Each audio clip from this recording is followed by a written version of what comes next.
Aujourd'hui est un jour spécial, c'est la sortie de Anom 1.2. Alors, dans la nouvelle version, lorsque vous allez injecter, il n'y aura plus de console, elle a disparu.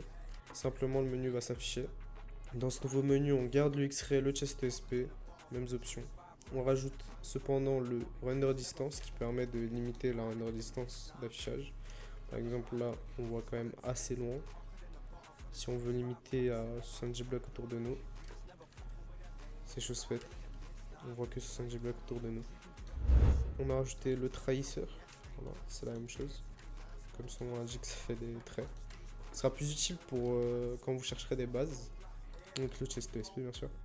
Donc à côté du X-Ray, on a rajouté le bloc ESP. Alors le bloc ESP, comme son nom l'indique, c'est littéralement ça. Vous pouvez rajouter n'importe quel bloc. Supposons que je veux le bloc ID de l'émeraude. Et bien vous allez faire F3H. Vous allez voir les ID des minerais. Vous allez dans votre MEI. Vous tapez Emerald 129. Si vous n'êtes pas trompé, parce que vous allez mettre l'ID et vous allez ajouter, par exemple, je que ce soit vert, vous allez ajouter.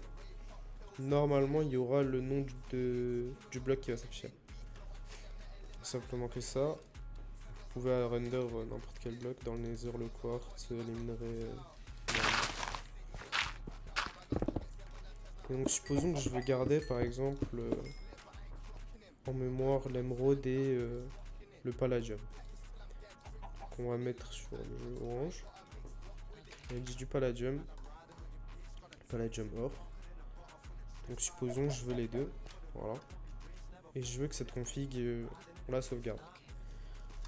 Donc on va mettre config 1, save.